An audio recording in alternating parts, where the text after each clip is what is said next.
It is 9:30. We are going to begin today with a public hearing on the Consolidated Annual Performance and Evaluation Report for the Cumberland County CDBG and Home Programs. And with us, we have Michaela Kitchen from Cumberland County Housing and Redevelopment Authority. Michaela, if you would like to make your presentation, please. Good morning, everyone. So the report is pretty long, but I have condensed it down to about a page here, and I'll just read you the highlight reel. Program year 2023 CAPER reports on the period of July 1, 2023 through June 30th, 2024. This is program year 4 in the 5-year consolidated plan. So section of CDBG, if you look starting on page 1 and going through page 3 of the summary report, the CDBG requirements and accomplishments are outlined. The county was able to meet the timeliness requirement that was run on May 2nd, 2024. They had spent 92.84% of eligible expenditures on activities that benefited the low to moderate income persons and households. They remained under the 15% public service cap, utilizing $131,632.97 to support 7 different organizations. Throughout the program year, 9.53% of the allowable 20% was taken to cover planning and administrative costs.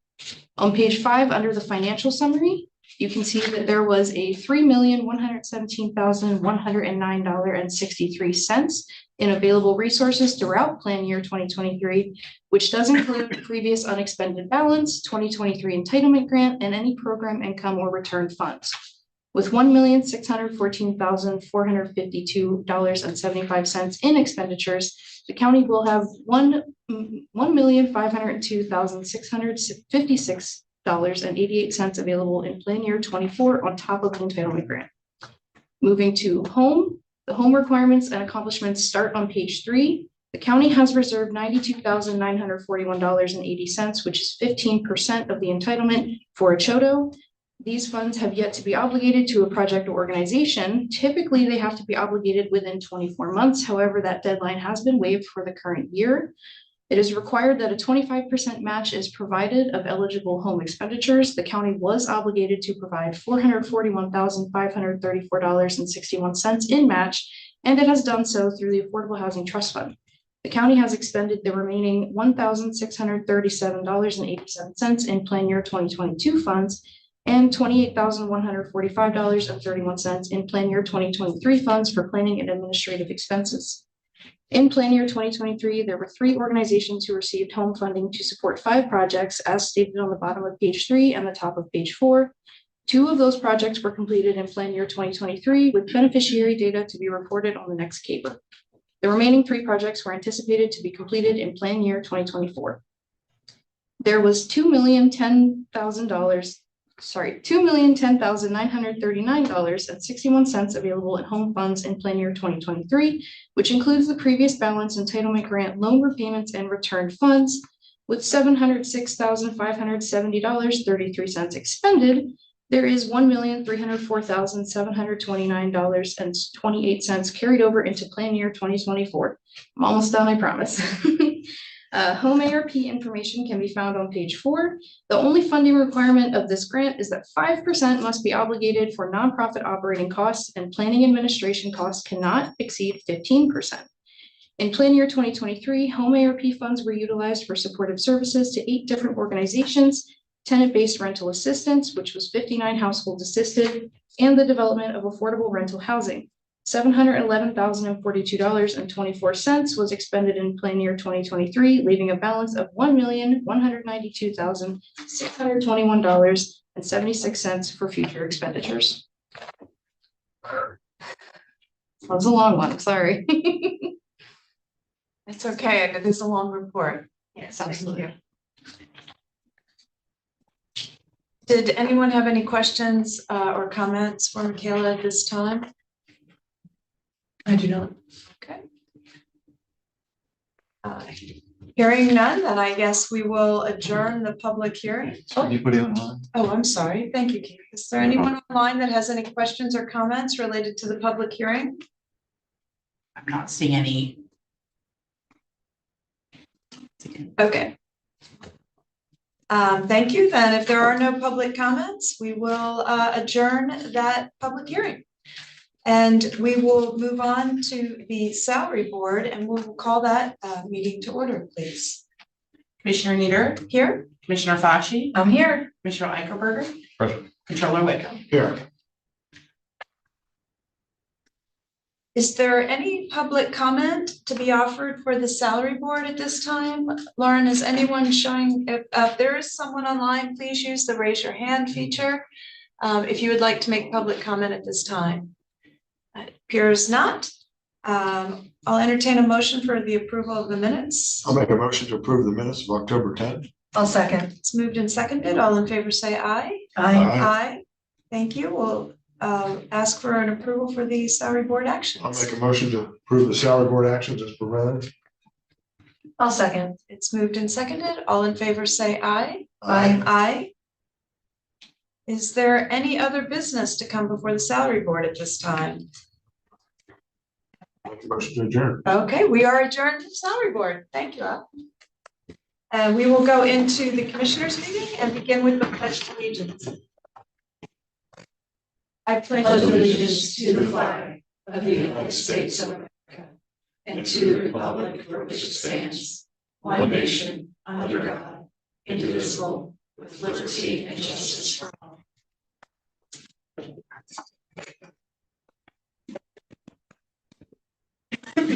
All right, Lauren, if we can begin with the roll call, please, for the commissioners meeting. Commissioner Nieder, I am here. Commissioner Fashi, I'm here. Commissioner Eichelberger. And I will ask at this time if there's any public comment on non-agenda items. Anyone online? No? Boy, it's an empty house here today. We'll roll right along. Hearing none, that will take us into the consent agenda. Okay, the consent agenda is a list of routine items that do not appear to be controversial in nature and which seem to not require any additional discussion. If discussion is desired on any particular item, that would be agenda items 4 through 13. Any member of the Board of Commissioners or the public may request for the item to be removed from the consent agenda, and that item will be considered separately under the regular agenda. I'd like to have items 5 and 9. Okay, you said 4 through 13 on the consent agenda. Correct. It's personnel transactions. The approval of personnel transactions and the approval of the human resources performance management policy. Okay. So hearing no other requests, commissioners, I would request approval of the consent agenda, which is comprised of agenda item number 4, 6 through 8, and 10 through 13. I'll move for approval. Hang on a second. I first of all, I had the wrong agenda. So if you could tell me that again, please, because I've got the right one now. 4, 6 through 8, and then 10 through 13 is the consent agenda. So he's pulling those items. He's pulling 5 and 9. So there's a motion, I'll second that motion to approve the consent agenda with the exceptions of items 5 and 9. And it's moved and seconded. All in favor say aye. Aye. Aye. Okay, so commissioners, then prior to moving on to the regular agenda, it is now time to cover agenda items 5 and 9. So starting with agenda item 5, which is approval of the personnel transactions. I'll move to approve the personnel transactions. I will second to approve the personnel transactions. Keith, I want to make sure I'm doing this right. So I'm in favor of all of them, but to be consistent with what I've stated before, I'm opposed to the caseworker hire because of the expansion plan. So I have to support everything. I can state I support everything with those exceptions. As I indicated last time, you have a motion and a second. There'll be a vote on the motion. You can vote to approve those items with the exception of those items that you don't want to approve. Okay, so You need to indicate that when you give your vote. at the time of the vote. Okay, just want to make sure I got it. Okay, thank you. I believe it's appropriate for discussion at this time. Sure, yes. So again, will reiterate my position on this as it relates to when Gary references caseworker, that is specific to children and youth. I'm assuming, Gary, that you're being specific to children and youth. To those positions that happen to be in the children and youth expansion program. And so the positions that are not, that are merely replacements and not new positions, Yeah. you're opposing those as well. I'm opposed to the 2 new hires. I think there's 2 on there. I think there's some 2. So. Okay. We've been presented with a plan by our department head in children and youth. These positions have been approved by the state and have been part of her funding parameters for several years now. She did that proactively in order to be prepared for the increase in volume that they have seen in that department. It is not merely an increase in volume and what they're seeing as it relates to children needing the services of children and youth. They're also seeing different type of cases. My colleague, Commissioner Fasci, actually offered testimony to the State House yesterday. Yes, yesterday. Related to these cases that we are calling complex cases. This board has seen many presentations made by our folks in juvenile probation and the children and youth area. These children that are presenting as complex cases are very challenging, very difficult, and as we've been informed, quite frankly, cost about $1,000. It can be upwards of $1,000 a day to put into the type of facility that they need to attend. Those facilities are stressed. We're having difficulty managing the volume.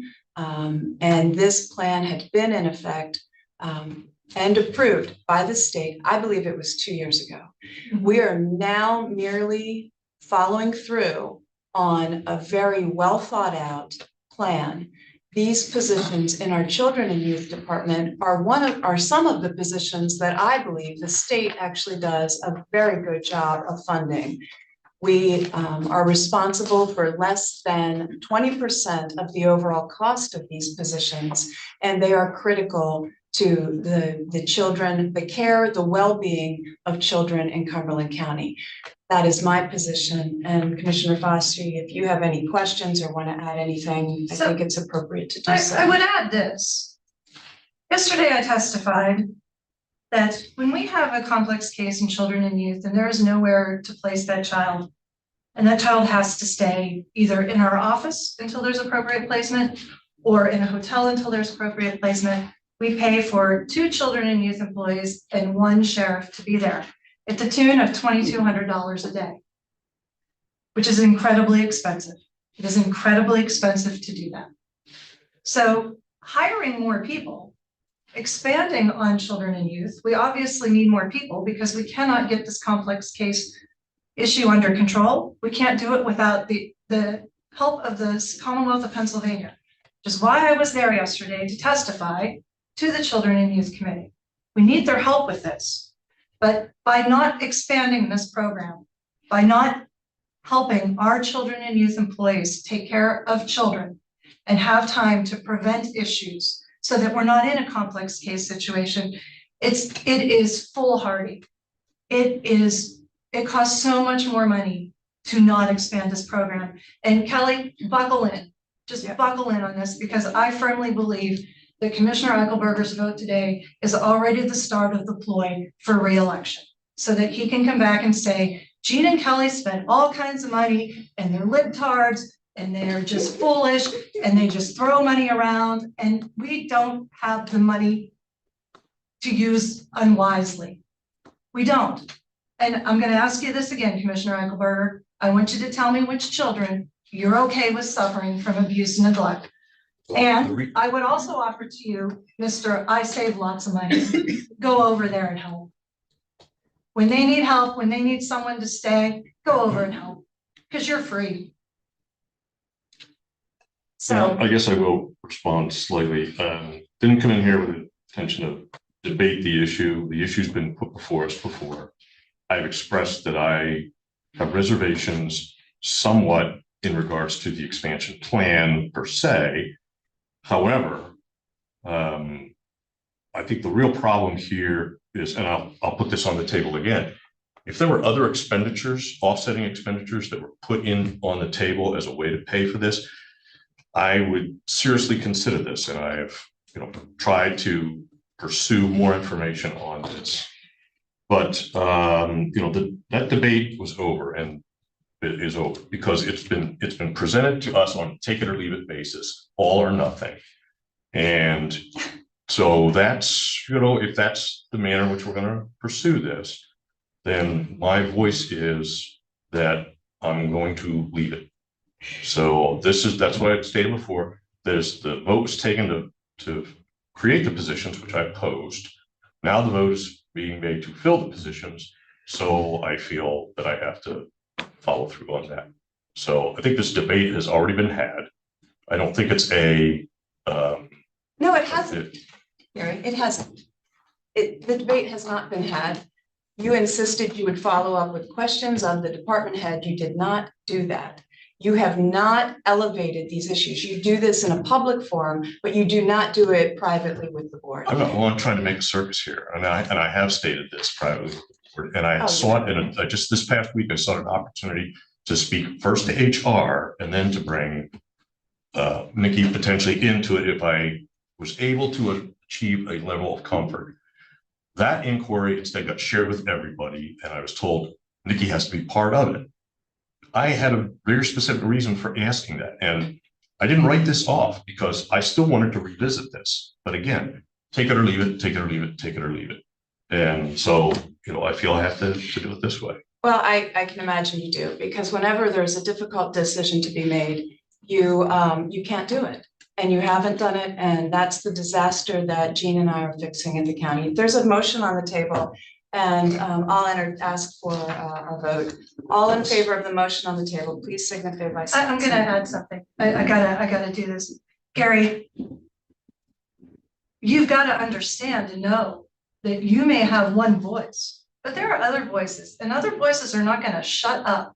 Nobody's Because asking you want to. them to. Nobody's asking We've to. discussed this. You don't want it brought out in the open what you're up to and what you're doing. And as far as I'm concerned, you don't understand how these positions are paid for. You don't understand that this money comes from the state, that it's been budgeted for 2 years. And you have not understood the budget of this county for the 21 years you've been here. Right. We've been so successful. All right, let's call a vote. Yeah. Now So, that somebody can respond.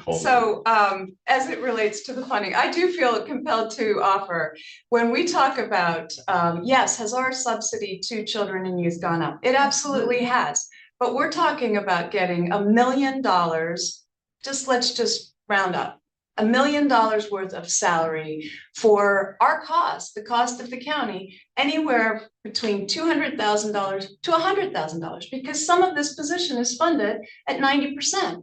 So when any business person would welcome the opportunity to have that kind of support and initiate that kind of programming that may ultimately be able to prevent further costs, as my colleague has outlined. So there is a motion on the. You can't address one issue in total isolation. That has been my point all along. Your cost structure is out of control. So my cost structure, the one I inherited that you handed me for $20 million deficit. You may want to look that direction, by the way, if you want to talk about that. So, please. But the point is, you're not going to get control of this unless you address the prime drivers of this. Well, are in you its doing entirety. that? Because you do this, Gary. You think you're a management geek. I'm a management geek. I'm a management guru.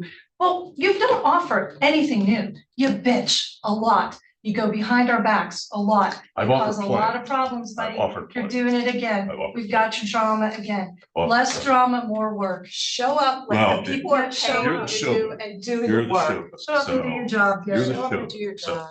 You know, I said early on, there should be a hiring freeze except for emergencies. That would have provided us a process to make smart decisions instead of simply rubber stamping and saying yes to everything that's come down the line for the last 10 months. A hiring freeze will make a bigger pit than what you've already dug. And you know it, and you're just setting up for. You can try that all you want. There's a You're public setting record. up to run again. There's a Yeah, there's a public public record that shows how you have That's it. expanded this government during your watch. And- So But your argument has been that we haven't expanded the government enough. So which is it? you expanded it That was We more expanded than is- responsibly. We Oh, expanded responsibly. Of course, because you were in control. No, it's because a lot of people did a lot of heavy lifting. Yeah, To make as sure. Nikki is doing right now, to make sure that the people, the children of this community are safe. You go over there and help, Gary. You go over there, Get your hair bird's eye- pulled, get your hair Yeah. pulled View and of it. spit at like the, I like feel the for those recent. people, but you know I'm what? sure I don't We're wanna supposed to be help. at this level. I wanna help You wanna them. be down in the weeds doing this micromanaging stuff and everything else gets ignored. We've been here 10 months. There's been virtually no progress on this budget. Bullshit. That There's a is- lot you of have show, not there's a helped. lot of show. You have not helped. There's That a is lot a of pile shit. Yeah. of nonsense and lies, and you're back at it, buddy. I can read the mailers now, and don't worry, I got one ready for you. Okay, there's a motion on the table. All in favor, say aye. Aye. All opposed. You gotta All the oppose it, man, positions. out front. I Do it loud and proud, buddy. I Loud and am proud of it. Not with I your am proud mumble, of it. not with your mumbles. Don't mumble your answer. As indicated by the direction of the solicitor, I support all the positions. I do not support the 2 new hires. Does that conclude the vote, Keith, sufficiently? Okay, thank you. Okay, thank you, commissioners. That takes us to agenda item number 9, which is the Human Resources Performance Management Policy. Okay, so there is a human resources performance management policy that is being proposed. I would like to point out that I asked my colleague, Commissioner Eichelberger, to work on this policy in February. The existing human resource performance policy that the county has been operating under since its brilliant leadership in 2016 has been an absolute dumpster fire. And in effect, we were looking to try and modify that to be a realistic, good tool for the county to use. He neglected to take any action and failed miserably in not doing anything when we knew we needed to move on this in August. So we now have a policy that has had to be patched together by staff in order to get us through another year, so that we can actually move forward as a county, instead of continuing to, I don't know, not show up and not do work, and live by an archaic and terrible policy. So the policy that's in front of us, while I do not think it is everything that we need, I was hopeful that something could have been done about that. It is where we are and what we need to have in order to move forward with this year. So. Okay, well, I'll comment on that. So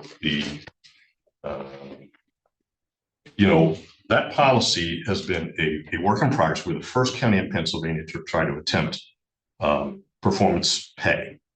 And that's been universally unpopular with the far left, of course. So Does that have to do with anything? Well- Here we go, you're doing it. You're doing exactly what I think you're doing. You're setting up to run again.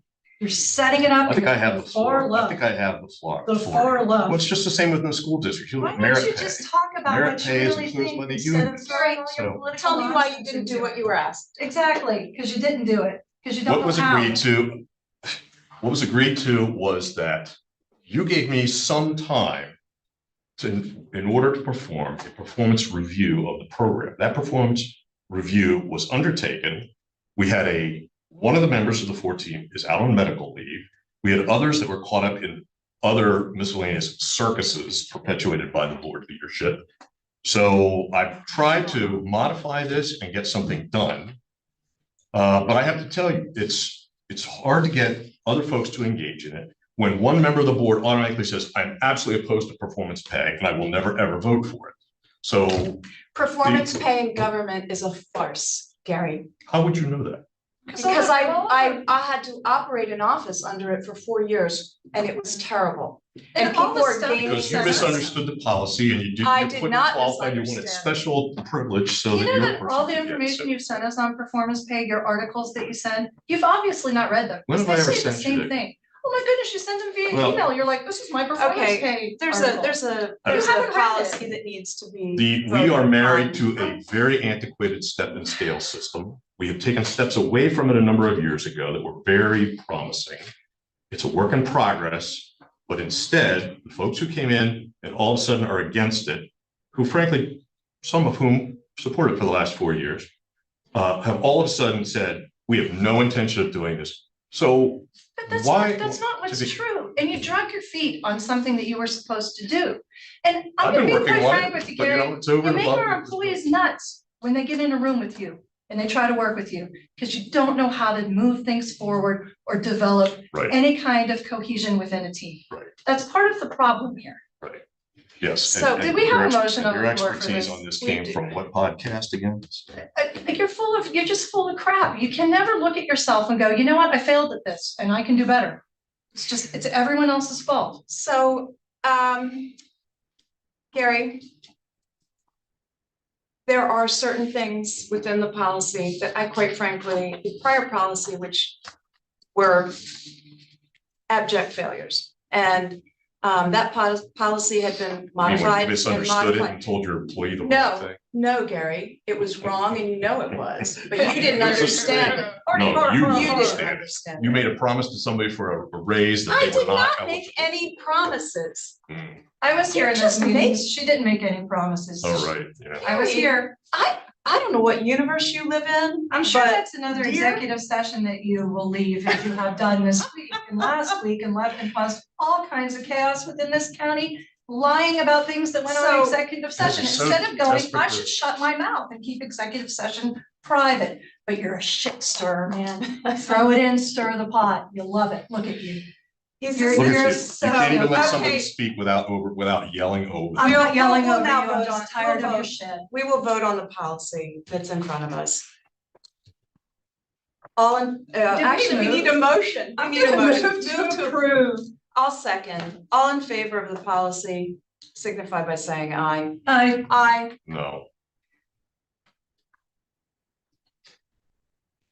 Stacy, if you can try and get us back in line, that would be a great Well, thing. that completes the consent agenda as well as the 2 items that were removed. So that then moves us to the regular agenda, which is a list of non-routine items that will be discussed and may be acted upon individually. I'll start with agenda item 14. As you know from the public hearing, we do have Michaela here. She provided a wealth of information during the public hearing. And so in terms of the 2023 Consolidated Annual Performance and Evaluation Report for the Cumberland County CDBG and home programs, that's a mouthful. I'll ask if you have any additional comments for the board before they potentially take I action. would just like to say that if there's any questions or if you require any clarifying information, please feel free to reach out to my office and I can either send it to you or come back at the next meeting and clarify. Thank you. The only question I would have regarding this report, is it made available to the public at this, as, I know it's part of our agenda items. So there is a notice that goes out in the newspaper. I'm not the one who sent it, so I'm unclear. I don't think the whole thing is listed out, but it points them to, it is listed on our website and it is also posted at several public locations such as the libraries. Okay, so if anyone has any, anything any interest in viewing, we can send them to your website and they can read through the whole report themselves. Absolutely. It's cchra.com for anyone listening. Okay, very good. Thank you, Thank Michaela. Is there any other discussion on that or make a motion to approve that? I'll move to approve. I'll say. It's moved and seconded. All in favor, say aye. Aye. Thank you. Thanks, Michaela. Thank you, commissioners. That takes us to the contract portion of the agenda, and I am going to turn the meeting over to Angela Smizer. Commissioners, anybody who is participating, just want to give you a heads up. I do have a 10:30 meeting. And so Angela and I have a complicated system of gestures to each other that if the contracts are not completed as we near 10:30, she will keep control of the meeting and finish out the agenda. So if anybody sees me get up and walk out, it is nothing of what anybody is saying. It's just I'm heading off to that 10:30 meeting. So with that said, Angela, I turn the meeting over to you. Thank you, Stacy. Good morning, everybody. All right, I see Jamie's already on the screen here to discuss agenda item 15, which is our contracts for children and youth services. Good morning, Jamie. Good morning, everyone. The first contract I have is for the Children's Home of York. They provide foster care services for our agency. They are requesting 31.5% to 32% increases for their levels. They are giving an 18% increase, however, to their foster parents for the care of the child in their home, which they haven't given to their foster parents for quite some time. Other reasons for raising their rates are to increase their staffing and salary benefit packages to retain quality employees. The second one is for the Milton S. Hershey Medical Center. They do case reviews for our physical abuses to ensure that we are indicating or not indicating abuses correctly. That is increasing 2.86%, and that is a rate that is set by the board of directors at the hospital. The last one is for Adelphi Village. They provide group home, foster care, and in-home services. We are adding 4 different levels of care for this year. And we're also adding a detention bed that we are holding for use as needed. They are requesting increases due to their facility improvements, purchasing, information technology, and upgrading their electronic health record. Any questions?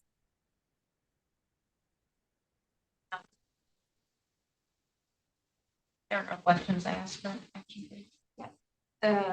Someone like to make a motion to approve the contracts for children and youth? I'll second. It's moved and seconded. All in favor, say aye. Aye. Aye. Thank you, Jamie. Thank you so much, Jamie.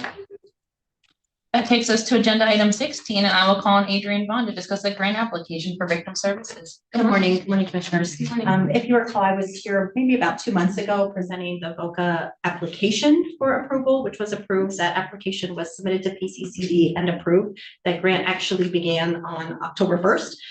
So I'm seeking the approval of your approval of their approval to actually send in the signature page so I can stop getting the alerts on my I know where every you're coming 2 from. seconds. And that amount was for $550,000. I move to approve. Second. It's moved and seconded. All in favor, say aye. Aye. Aye. Thank Thank you. you, Adrienne. Thank you so much. That takes us to agenda item 17, and I will call on Ryan Simon to discuss the contract for drug and alcohol. Good morning, Ryan. Good morning. As part of our prevention programming, we provide some prevention services in the community.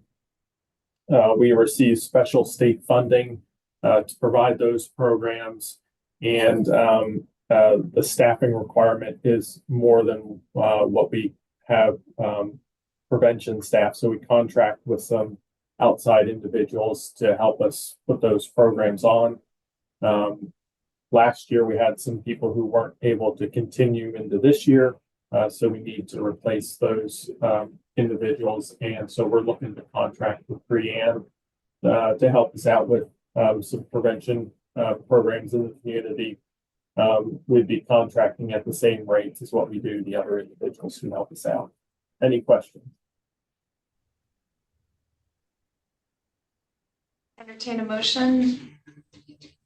I would approve. I'll second. It's moved and seconded. All in favor, say aye. Aye. Aye. Thank you, Brian. Thank you. That takes us to agenda item 18, and I will call on Brent Durham to discuss the contract for facilities management. Good morning, Brent. Good morning, everyone. Before you was a contract with Penn Power Systems LLC. This is a 3-year contract for preventive maintenance on our generators at public safety, prison, the main courthouse, and then in years 2 and 3, we'll include the new generator at 1601 Retner. This contract also includes a yearly cleaning of the transfer switches, and it includes yearly load bank testing on each generator. The 3-year total for this contract is $29,458.75. And just to let you know, I did send out these technical specs to 5 different companies seeking quotes. 4 of the 5 did provide quotes, and this is the lowest quote received. Happy to answer any questions and ask for your approval of this contract. Thank you, Brent. We need to have those working, that's for Mhm. sure. Would someone like to make a motion? I move to approve. I'll second. It's moved and seconded. All in favor, say aye. Aye. Aye. Great, thank you, Brent. Thank you. That takes us to agenda item 19, and I will call on Holly Sherman to discuss the contract addendum for human resources. Good morning, Holly. Good morning. The contract with Capital Blue Cross is for the administrative fees we pay to them for processing our claims. This contract is in place for the next 3 years with a 1% increase for 2025 and a 2% increase for 2026 and 2027.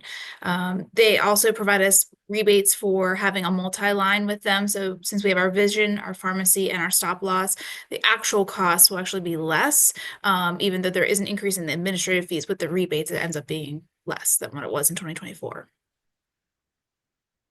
Any questions for Holly? I have none. I entertain a motion for that, please. I'll move to approve. It's moved and seconded. All in favor, say aye. Aye. Aye. Thank you. All right. Thank you, Holly. That takes us to agenda item 20, and I will call on Annie Strike to discuss the items for MHIDD. Good morning, Annie. Good morning. So I have 4 contracts seeking approval for. One, actually, a couple of these are amendments from last fiscal year. We're finalizing fiscal year 2023, 2024. The first one is with Northwestern Human Services Stevens Center, one of our largest providers. And we're seeking an amendment of $72,683, which is an increase of their original contract by that amount, $72,683, brings their total contract to just over $3,017,994. As I mentioned, they're one of our largest providers, provide a full array of services for individuals with serious mental illness. The increase was largely because of extra services that were provided under fee-for-service structure, as well as the fact that last fiscal year, we actually started our contracts at 2.5% over the year prior, but expenses continue to exceed more than 2.5%. So that's the why part of that increase. The second contract is with Penn State Health. We're seeking an amendment or asking for permission for an amendment of $135,456. That brings their total contract to $2,896,507. And for the same reasons, services rendered in a fee-for-service structure, as well as starting their contract 2.5% over the year before, so 22-23. And again, expenses continue to exceed that 2.5%. I'll stop there because those are the amendments. Do you have any questions for me regarding that? No. Okay. And then the next one is Perry County Prison, and that's for fiscal year 24-25, current fiscal year. And just as a reminder, we did 6-month contracts for the start of this year. Again, looking at ways to try to manage our deficit. So for the Perry County Prison, this is half of the counselor's salary and benefits for the Perry County Prison. So the contract total is $15,555, but that will be through December 31. And then the next one is actually a EI contract for Jamie Matthews to provide occupational therapy under early intervention services, and that contract is $12,000. Do you have any questions for me? I do not. Nope. All right, thank you. Thank you, Annie. Would someone like to make a motion? And I don't know if we can approve them all. I'll move to approve. I'll second. Moved and seconded. All in favor, say aye. Aye. Aye. Thank you, Annie. That takes us to agenda item 21, and I will call on Elizabeth Grant to discuss a grant for planning. Good morning, Elizabeth. Good morning, everyone. We have for your consideration funding for our annual grant request to the Department of Environmental Protection for clean water project implementation, as well as a clean water action plan coordinator. The implementation project. I can't. Oh, Elizabeth, we can barely hear you. Sorry. Is this better? Yes. sorry about that. The implementation projects in our request this year total $1,211,205. And those projects include the cover crop program administered by the Conservation District, agricultural BMTs on a preserved farm, stream restoration projects, conservation landscaping projects, and riparian buffer and stormwater management projects. Some of the municipalities that are included in this application would include Lower Allen Township, South Middleton Township, Middlesex Township, and Carlisle Borough. So we are submitting this annual grant request for project implementation. And there's also a $100,000 request as part of this application for Clean Water Action Plan Coordinator funding, which would support a contracted work to help implement these projects, as well as some work with the Master Watersheds Coordinator. As part of this submission, we are also requesting a form for extension of the grant performance period through June 30th of 2026. Any questions for Elizabeth? Elizabeth, do you believe it's likely to receive the additional funding? I don't know if the folks you've been interacting with are encouraging about that. Yeah, they do. There are formulas that DEP uses to determine funding to priority counties. I am hopeful that based on the mix of project types, they seem like they were encouraged that we would get extended funding for this upcoming year. Very good. Are there any other questions of Elizabeth at this time? For approval of the grant application. I second. It's moved and seconded. All in favor say aye. Aye. Aye. Thank you.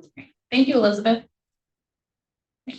Agenda item 22 is a contract for public safety, and I'll call on Bob Shigley to discuss. Good morning, Bob. Good morning. I don't know why We can hear you, we just can't see you. my mouse won't click off.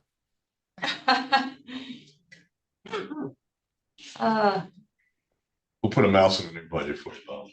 I'm sorry, it worked a while ago. I think got a it's computer, I think so you're right. Hey, I'm Bob, terribly sorry. are you on your laptop? I am, but I thought I was on Is your Stacy and I both think that possibly your slider on your camera is closed. Well, I'm on my let me try that. It's killing me.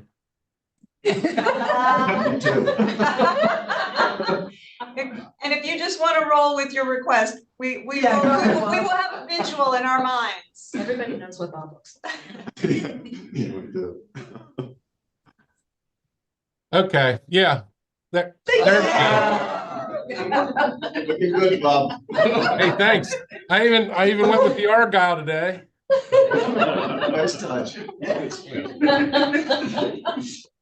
I swear. At any rate, here I am, Windows 11. So the first one, I'm requesting your approval of a contract addendum with Shippensburg Borough. It's for our Timber Hill P25 radio tower. It further clarifies the location of our access location on the borough property, as well as the private owner property of Mr. Martin. So it was just a slight adjustment, but we went ahead and clarified all that and had the property redrawn. So that's just a contract addendum. And then I'll Any roll in. questions for Bob? We'll do the contract first, Bob. That's good. Thank you. Nope, I have no questions on that. And I move to approve. Second. It's moved and seconded. All in favor say aye. Aye. Aye.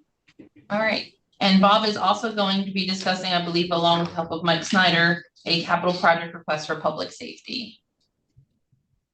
Yeah, the second item is requesting your approval of a capital project to replace the mobile communications unit. The current unit is 27 years old, and we've been at kind of a crossroads with much of its current equipment needing replacement. The phone, radios, and console equipment can no longer be programmed in the unit. We've been trying to nail down our final decisions with the radio project before making any decisions for the mobile unit. With all that being finalized, we are at a place now we can make decisions for the unit. The unit does provide dual capability, both to cover continuity and backup 911 operations, as well as our incident communications support for field communications. The vehicle itself would have an extensive build and delivery time of 25 to 28 months, which is currently pretty common with emergency service vehicle production. Timing would let us take advantage also of our current partnerships with the new equipment systems for computer-aided dispatch, the new radio system, as well as our new phone project with the 4 counties. The capital project requested with maintenance and everything totals $1,340,000, and we have been working with the grants director for funding options to help offset that total cost. Any questions? Any questions for Bob? No, Bob, I know we've had a lot of conversation around this, and unlike prior boards, this board is going to be very proactive in trying to obtain grant funding for these type of expenditures. I realize this is probably in the 2027 timeline, so that gives us some time to really hopefully make that happen and plan. So I appreciate you bringing this forward and everything that's being mobilized to try and obtain funding for this. We do have a very good working group here. I know working on everything from specs to quotes to co-stars agreements and things like that. So, thank you. Are there any other questions for Bob? No. Okay, I'll entertain a motion. Move for approval. A second. Seconded. All in favor, say aye. Aye. Aye.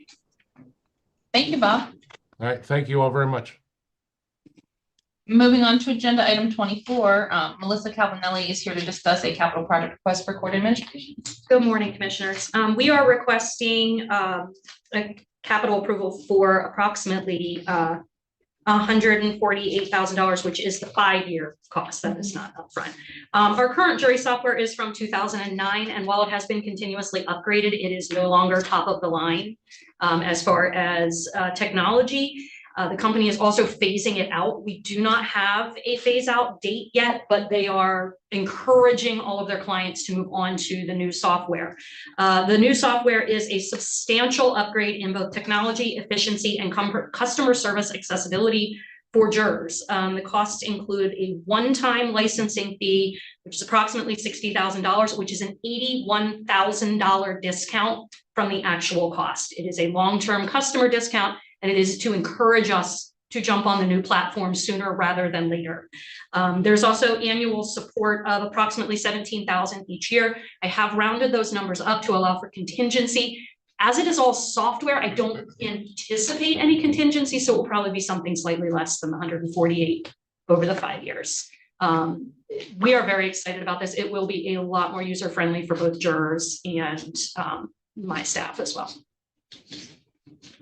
And Jen is our jury expert, so she is here if there are any specific questions that I do not know the answer to. So now, I recently received a really complimentary email about the jury process, and Jen was highlighted. So she certainly is the expert. Appreciate very much the way that function is managed. I know it's like herding cats, but you all do it quite well. And obviously, jury management is not going away. We do have to have a software. We are very, very pleased with this vendor.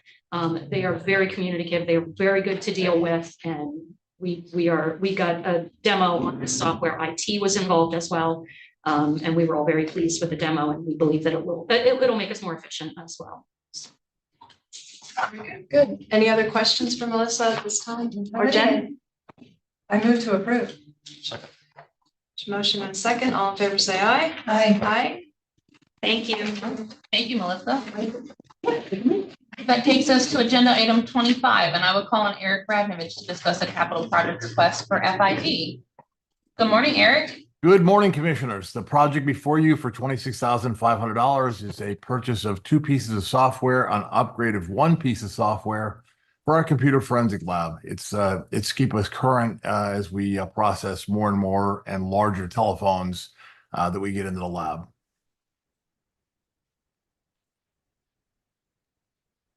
Any questions for Eric? I don't have any.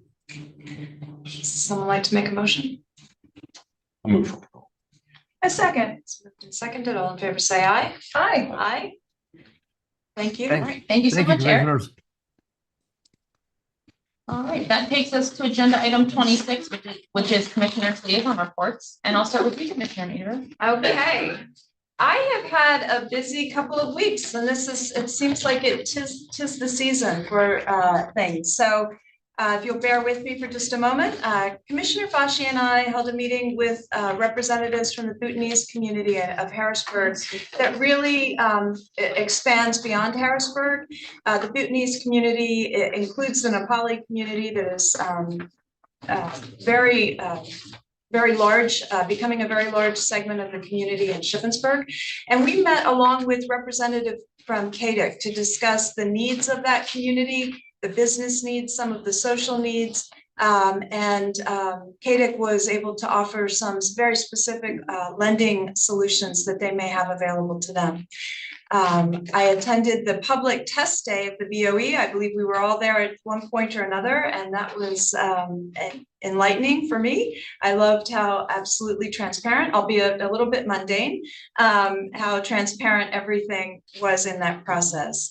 I attended a hard hat tour of the tender years that is under construction on the Harrisburg Pike. It is a large childhood development center that came out of the Cumberland County Commission for Women town hall on childcare, and the facility is going to be beautiful. It's going to be very, very expensive. And when you discuss the operations of a facility like that, you can understand and appreciate the costs of childcare, which are escalating tremendously. I attended the CREDIC State of the City luncheon, where Wanda Williams gave an update on what was happening in Harrisburg, the Finance Committee meeting for the Tri-County Community Action. I attended, along with Commissioner Eichelberger, the Strategic Consulting Partners 30 years celebration. That was a really lovely event for a female-owned business that I remember starting as a consultant, back in the day when women, quite frankly, just didn't do that, and that she's been successful in Cumberland County. Her base expands well beyond Cumberland County, but it was just a really great feeling for her and her success in making it 30 years. It was wonderful. I attended the fall fair at the Newville Lions Fairgrounds, and it was great to see. We had multiple departments of the county represented and reaching out to the community. The Sheriff's Department additionally held a registration, a concealed carry, I believe, seminar post that, and then we're taking applications for that, which was great. Additionally, I participated in the Making Strides Against Breast Cancer Walk with the Commission for Women on Harrisburg on Saturday. It was so crowded, which was wonderful to see everyone out in support of that effort. It was more like a shuffle, though. You couldn't really walk all that quickly. I attended the tourism committee of CADIC. Commissioner Fasci and I attended the Carlisle Area Chamber annual meeting. Very well done, very well attended event with a lot of representative folks from the business community in the area. The board, at one point or another, we have all welcomed folks and participated in the election school process. It's really great to attend those and see all of the folks that are coming and willing to give their time to help make our elections a success. And we thank them, and we wanted to thank them personally, and we're able to do that, which was great. Additionally, I served on a panel yesterday morning to discuss the state of the region with my colleagues, the commissioners from Dauphin and Perry counties. That was another event by CREDIC, and they do such a phenomenal job in putting those things together. And this morning I was at the Hampton Business Leaders Breakfast, again, getting an update on what is happening in that community. They are, commercial growth in Hampton Township is just phenomenal. And they are working toward making sure the infrastructure can accommodate all of it. Over the couple of weeks, I attended the Cumberland County Commission for Women meeting. We had, there was a new slate of officers elected, and there were some additional members. They are being so proactive in filling positions, and they're doing a great job. So we will have some names, I believe actually, that were in the packet today that approved for that appointment to that board, which is wonderful. They also pulled together their strategic plan for 2025. Additionally, I attended the CADIC board meeting, and the executive director is out of the office. So Kristen provided an update on the tourism and an overview of how the 2025 tourism advertising strategy was pulled together. The chairman, Jonathan Cox, updated the board that the status of the bylaws are still being worked on and reviewed. Greg Welker, who is doing their economic development, provided an update on the LSA grant applications, and that 4 were awarded that were directly involved with CADIC for an amount of $1 million, roughly $1.5 million. There were the initial requests that CADIC was involved in. There were 13 applications for $6.7 million. So that shows you how competitive it is. However, there were 10 additional projects that were funded in Cumberland County for about $4.1 million. South Middleton, I was looking through the list. It is available. The link was provided. South Middleton, I think Silver Spring, Hampton, there were a lot of great projects that are going to receive some money on that. I think the most exciting thing that happened at CADIC was that the board approved the application to the US EPA to obtain some community-wide brownfield assessment grant money for about $500,000, and they're very hopeful to obtain that, to put that to use across the county and identifying and helping to remediate some brownfields. We had a planning meeting as well. There were some residents that attended to provide some public comment in opposition to really a rezoning tract in Hampton off the Wordsville Road, but they were concerned how that was being labeled in the comprehensive plan. And it led to a really great discussion of the role of the comprehensive plan is not to really zero in on exact parcels, but in fact provide guidance to a general feel to a neighborhood. And I believe they were satisfied with our role in that. There were 4 parcels that were approved for inclusion into the agriculture security area. I know we shared concerns over the issue at Dickinson Township. It does not appear to be an issue in North Newton, South Middleton, Southampton, or Silver Springs, as they all elected to expand those parcels into the ASA.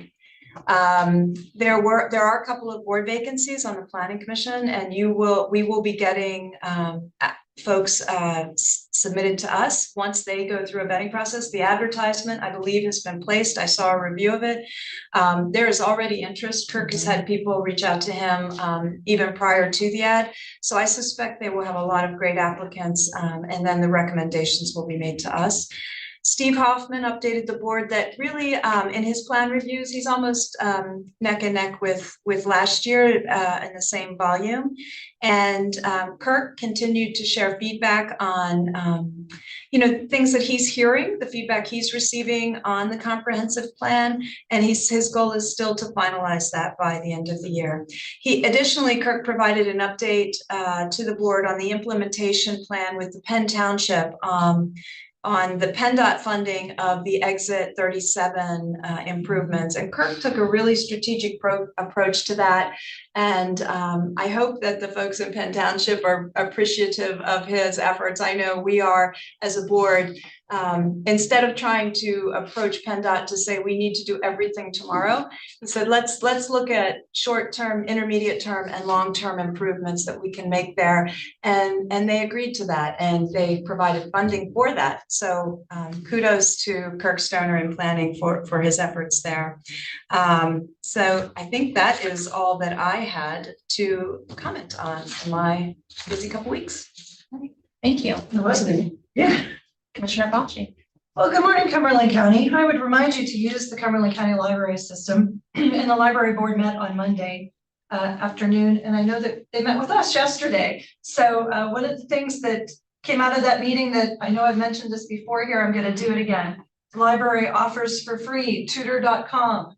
So if you want to learn calculus, you can go to tutor.com. You want to brush up on algebra, but there are live tutors available 6 days a week from noon to midnight. And it is a free service. So one of the things that even Carolyn talked about yesterday was really pushing that out to our school districts because it is free. She mentioned that school districts that have looked at something similar will really be paying for that. So it's there, it's free. I'm hoping that we can get that out to our school districts. The Housing and Redevelopment Authority met. I was there for their board meeting and boy, most of that meeting was about this caper and what they went over today. So we got a nice review of what happened there. I was at the First Responders Breakfast in Harrisburg done by the Harrisburg YWCA. That was really a nice event. Lots of people from both Cumberland and Dauphin counties there to talk with, but really thanking our first responders during Domestic Violence Awareness Month. And that is their Week with No Violence. That's a piece of their Week with No Violence. I attended the Domestic Violence Awareness Vigil at the Camp Hill Borough last week. Samantha was there also. And they bring in all of the red ladies that represent someone who has passed, a woman who has passed because she was a victim of domestic violence. And that is always a very somber event. If you have not been there, getting to that next year, I think it's very important. I'm sorry I had a conflict because I heard it was very emotional and people were Yes, it sobbing. was very emotional. And yes, I know you had a conflict. Yes. And that evening, I also attended the Clean Air Board meeting. So the Carlisle Clean Air Board had a meeting. The topic was warehousing and air quality. And so that was a very informative meeting. That is such a smart group of human beings. And they talked about DEP regs and making sure DEP knows that they are concerned about air quality. I have attended election school and I go in, I say the pledge, I thank everyone, give my little spiel, and I have been to election school many times, so I do move on, and often I'm moving on because I have another meeting following, but boy, the people that assisted our elections are fabulous, and Bethany is doing such a great job. Bethany and her team, it is unbelievable, and I am so impressed with the way that they are handling the uptick in the number of people that are walking into the Bureau of Elections. It's 1,000 people a day that are walking in. Some are just, delivering their mail-in ballot, and some are walking up to the counter, applying for a mail-in ballot, voting it, and then putting it, and then putting it in the drop box. It is the amount of work that is going on out there is phenomenal. They're very professional, and they will deliver a fair, accurate, and reliable election. So impressed with them. So impressed with them. Conservation District met Monday, as you know, is the Ridge Road ribbon cutting, which is really one of those feathers in the Conservation District's cap in conjunction with Mount Holly Borough. So I will be leaving our meeting that morning to get out to that ribbon cutting. Yesterday, I did attend, I testified in front of the Children and Youth House Committee in the Irving office building over at the Capitol. I testified, and John McVeigh from the Department of Human Services was there to testify also. We talked about complex cases in children and youth. We took some Q&A for members of the House. I thought it was very productive. They were incredibly concerned. I don't think anyone knows how to fix this problem at all. And so we talked about a holistic approach to the problem, regulation, lots of other things. So that was a really great event to be at. Last night, the three of us attended the Downtown Mechanicsburg Person of the Year Award, and that was given to Dr. Jane Drake.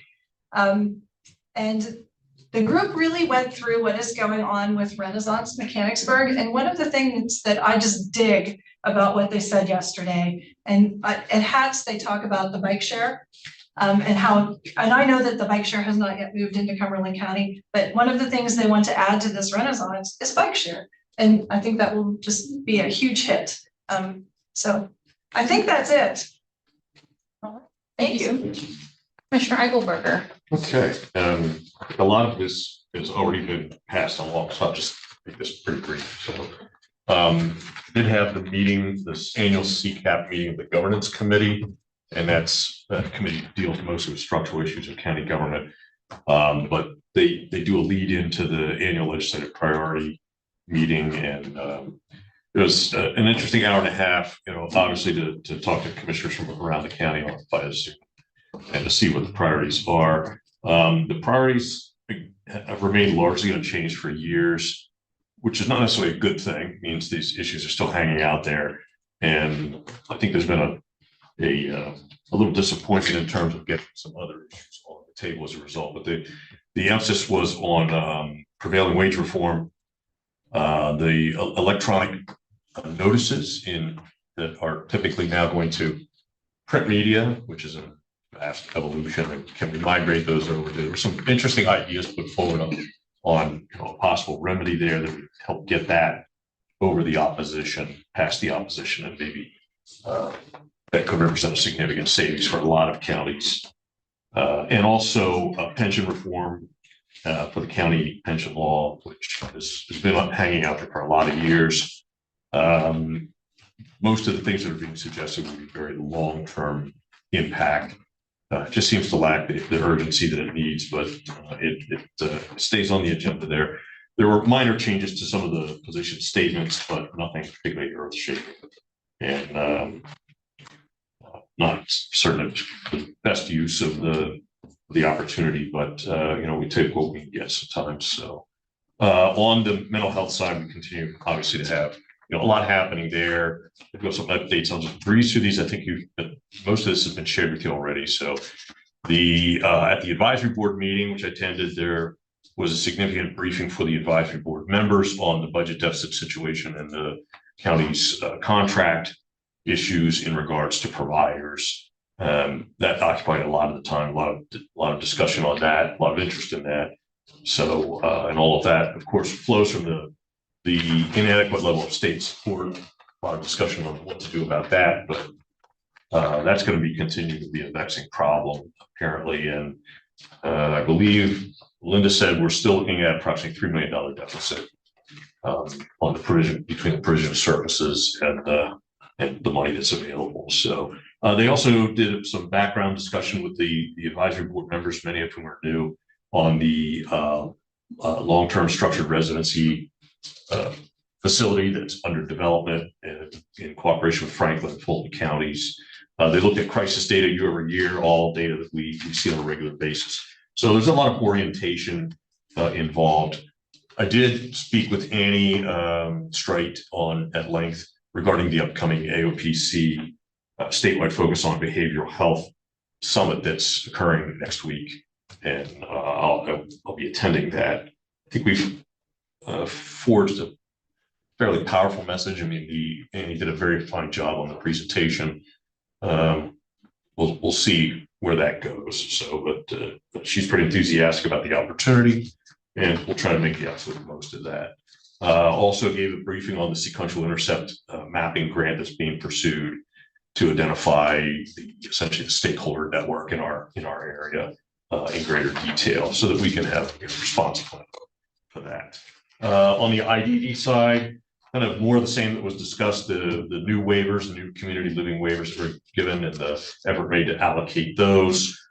Still not a lot of progress on the state's performance-based contracting initiative, in which they're trying to align payment rates for residential providers with the quality outcomes. That's performance-based funding, and they want to increase the capacity for individuals with complex needs. Those are goals that are stated.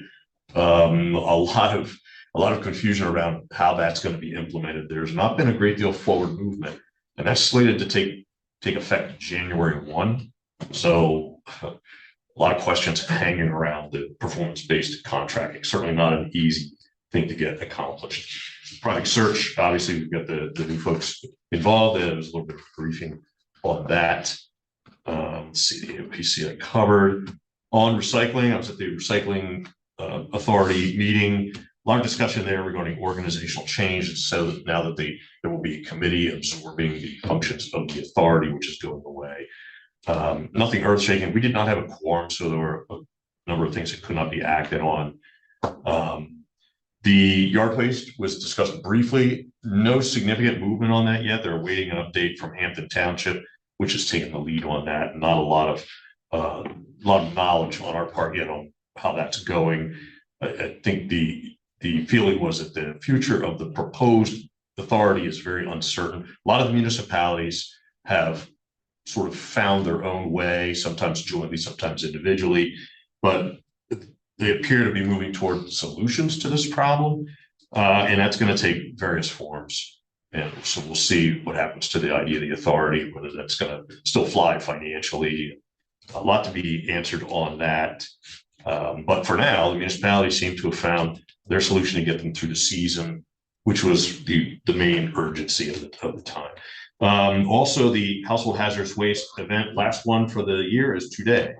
And the last I talked to Judd, he said they still had spots available. However, I was just looking at their website, and from everything I see, it looks like every slot is taken. They have 400 slots. So that tells you, is that what you understand too? That's, there's still obviously a lot of demand for that. It's a successful program.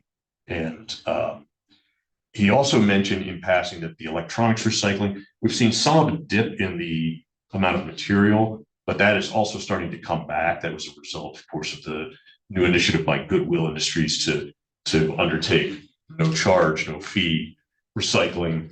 And what was reported through some of the members was that it is widely known that Goodwill's doing it. Some people just don't want to go that route, and they may not want to travel the distance involved. And they're very happy with coming to the county facility. So we'll see if that holds up. Obviously, we need a certain degree of revenue to sustain that. Some discussion about the new building, nothing new on that. People were asking about the purposes of it. And we're going to have some slots to fill there, as I reported last time on the committee, with the departure of several of the members. So that's kind of it in terms of the updates. I just did want to reiterate what was said earlier about the elections, schools. I did attend 2 of them. That is really impressive. And I want to say it was nice that individual attendees come up afterwards and talk about what a great job the staff has done and how they have the answers they need. And I will say, Bethany and Megan run a really good session. It's lighthearted. It's very engaging, and I think people get a lot out of it. There were a lot of questions. I asked Jen Hip, I said, do you find that the questions are the same from session to session? She said some are, but there's always some new wrinkle on it. So it's interesting. And most of those people have been through the ringer before.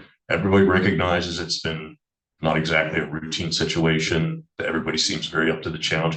That colors some of the questions that are coming through, but our folks gave them a good amount of insight that, hey, as the judge of elections, you are essentially the leader of the realm, and they have a lot of discretionary power. I think they need to maybe understand that a little better, but I think our folks did a really terrific job considering the circumstances all that's under. So that is, I just wanted to mention too that all the arrangements that were made for traffic flow down there and everything are really terrific. I think Brent and company, the decisions made by the Board of Elections and such to handle that were very good. I think there were very minimal issues. Some folks there who just kind of like to complain, actually complain a little bit. But all in all, I think everything you could ask of those sessions was accomplished. Hats off to our folks for doing that. Take that as a compliment, Gary, since I suggested the traffic police. Yes. Thank you. I forgot something, I'm sorry. I forgot to mention that you and I went to the Western Cog. Oh. And I didn't put it on my list because I thought, she'll. And they opened their salt bids, and their contract award was epic. $78.86 per ton. Really, they were very pleased with that. And so the other thing that's going on is on food processing residuals. Yesterday, Representative Gleim announced, no, it was 2 days ago, Conservation District Night. She mentioned that there are 2 bills that have come out. I've only managed to look at one, and Duff George at Conservation, he's like, oh, there's a second one. And I read the first one I looked at briefly, and I was like, I'm not sure that I know what's going on here. So he suggested I reach out to Rep. Glam's office, and I'm going to. Her people are always very good at answering questions, and I want to see where that's at. I don't know that it passed the House. I don't know that it will pass the Senate in the form that it's in, but let's see what happens. I think they were optimistic when I had Yeah. spoken with them that it would go through. I think the critical thing to keep in mind, and now the Farm Bureau has been doing a very large scale effort to get people to support that legislation. So I'm hopeful that will work. But even if the legislation passes, it's not going to be an immediate solution because it requires DEP to revise their manual. So I don't know the timeline on something like that. So I think it's going to be an issue that this board and municipal boards are going to have to deal with for a little while yet. So, but thank you. I forgot about that as well. Thank you. Thank you. Commissioner Eichelberger. Great, that takes us to agenda item 27, and I will report that 2 executive sessions were held on October 17th, one at 9:30 a.m. regarding personnel and one at 10:30 a.m. regarding litigation. And at this time, I will ask if there's any other business to come before the board. Hearing none, we are adjourned. Thank you.